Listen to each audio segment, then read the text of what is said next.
Hey guys, welcome back. So in this video we're going to talk about printing and in extension about DPI, PPI, which means print resolution, DPI means print resolution, and we're going to talk about resolution in general and some of the concepts we've talked about in the past video to put everything into perspective. And we're back with our beautiful 21 megapixel image. So let me just recall to you that this picture is made up of 21 megapixels, which means it has 21 million pixels in it. As we are, going to remember that pixel is a small dot that is, only a single color, and meaning if you have 21 million pixels in an image, they are all so close together that the human eye is unable to tell one pixel from the other pixel. Like you need to really zoom in to actually see the pixels, but if you look at the picture, you're going to see that it is very detailed and very nice because there's so many pixels in it that it is going to look like this. Now, if you want to print that picture, not just the resolution of the picture, which is in this case, for instance, 5616 by 3744, is important, but you're also going to consider what are the pixels per inch or dots per inch if you print the picture. That is something that we can define independently of the number of pixels that are actually in the image. And it's also why if somebody gives you a picture that is set to 300 ppi, that doesn't mean it's a picture that's going to be a good looking picture.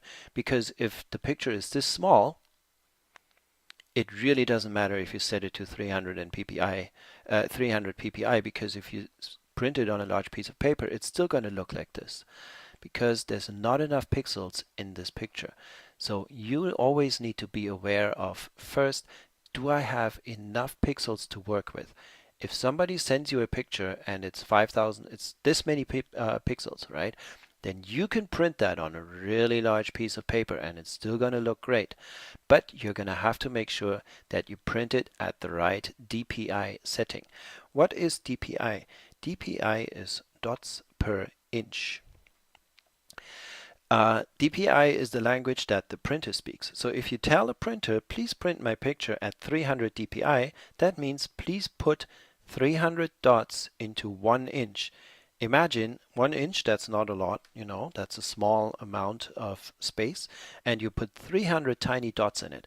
These dots can be really, really small. That means you can put a whole lot of detail into into the space of 1 inch. But if you only have 72 dpi, then that's much less pixels in an inch, and that as a solution, or as a result, your picture is going to look more blurry or more pixelated when you print it, simply because there's less dots in the picture.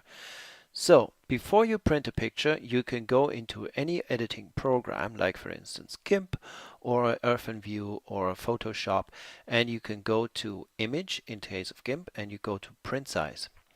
And then you tell it, I want to have a resolution of 300 pixels per inch. A printer thinks in terms of dots. A pixel, though, is a dot, right? You can see all of these are the little dots that the picture is made up of. So dots and pixels are technically the same thing, but it means that if you have this many pixels on your computer, you still need to make sure that it translates to dots for the printer. That's why if before you print, you want to make sure that in your image, in the metadata, not in the actual image data, but in the metadata, you save the amount of DPI that you want to have.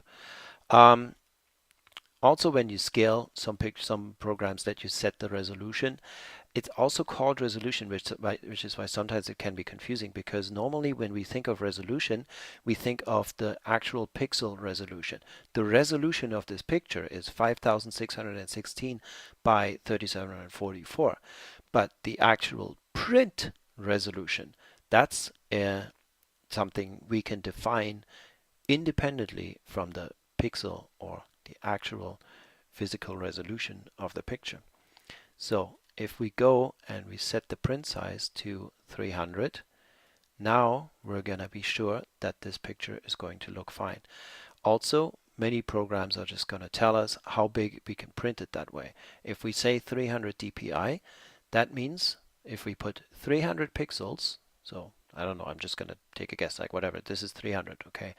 So 1 inch, 2 inches, and so on and so on and so on, you're going to have 18 inches width, right? But if you only put 72, right, then it's this much. I don't know, I'm really looking just by eyesight, but you get the idea, right? So it's less.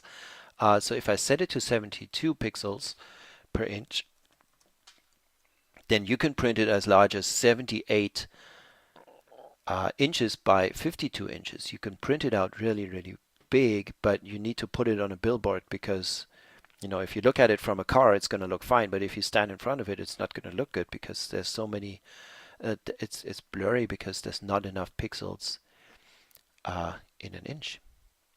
So again, think about what you want to do with your picture. Where do you want to print it? Do you want to print it on a postcard? Then you can have a picture with less pixels in it. You can have a 2000 by 1333 pixels picture, and you can set it to 300 DPI and it's going to be fine on a postcard, right? But if you want to print it on a piece of A4 paper or A3, then you want to have the big picture. You want to have the full 21 megapixels, and then you can set it to 300 DPI and it's still going to look good. The important thing to understand though is that the picture's resolution is the most important thing. The DPI, you can always change that afterwards, but if there's not enough pixels, you're not going to be able to put them back in. If the pixels are missing, if they're not there, it doesn't matter what you set the DPI to. Your picture is going to look crappy when you print it. A picture this small, it's going to look crappy. Doesn't matter what you're going to do with it, right? Unless you print it at stamp size, then it's going to look fine.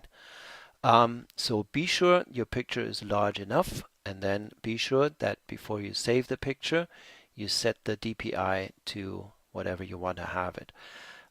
In general, 300 is a good number for printing a picture. I'm going to go one last time back to the Megapixel Calculator. You're going to see here as well, like I actually put in the dimensions of the picture that we have here, right? And it doesn't only tell us how many pixels are in this picture, 21 million, which means 21 megapixels.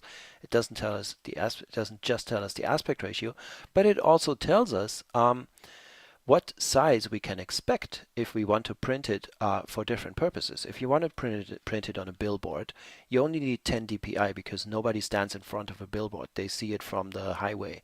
So you don't need to have a whole lot of dots per inch because nobody is standing close enough, right? So you can have 10 DPI. That means you can, this picture here, I could print it at 10 DPI and it would become 1460 square feet tall, and it would be fine for printing it, putting it on a billboard, you know. But then again, you can have an inkjet printer at 240 DPI and you would get 23 inches by 15 inches. Here with the 300 DPI inkjet printer, you would get 18 by 12 inches, which is still larger than your standard letter size, right? So with a picture this large, you're going to be fine for a whole lot of different purposes. Be sure to look out for this dimension, and then be sure to set the image data correctly. One last thing I wanted to point out a little bit earlier, but I forgot, so I'm going to say it now. The DPI is a value that is saved in your image's metadata, also known as EXIF data. It's not entirely correct, actually. There can be metadata and there can be EXIF data, which is another type of metadata. But let's think of metadata as, let's say you have like somebody gives you an actual picture in a frame, and then on that frame there's a post-it, and the post-it says this picture was taken by Frank on April 5th. That is your metadata. It's data that describes the picture. That metadata is saved inside the JPEG file alongside the JPEG file. So for instance, if I look at, I'm actually not sure if this one has metadata, but I think it doesn't. It's a shame. But yeah, most JPEG files that you're going to find, you're going to be able to look into the properties of the file and you're going to be able to read that EXIF data. I know that GIMP can display it. Probably if I go to properties or something, I'm not sure where. I'm not going to waste your time with it, but if you look up EXIF, EXIF, you're going to be able to see the metadata, or you're going to be able to find programs that display the metadata for you. And like I said, you can also do it in GIMP. And it contains a whole lot of information. It can contain the GPS location of where the photo was shot. It can contain the name of the photographer, the date, and of course it can contain that DPI. You can change the DPI at any time. You can always open a picture, say, you know what, this only has 72 DPI, but I need to print it at 300. You just open the picture, you change it yourself, and you're going to be fine as long as you have enough pictures, as you have enough pixels in the picture. That is it about printing, and this is it for now for this video series. So I'm probably going to record more videos as more questions from you guys arise, but I hope until now this helps you a little bit about to understand how to determine image quality and what image quality means in relation to the intent of what you want to do with your pictures. Thank you very much for watching, and we will hear from each other again soon. Bye.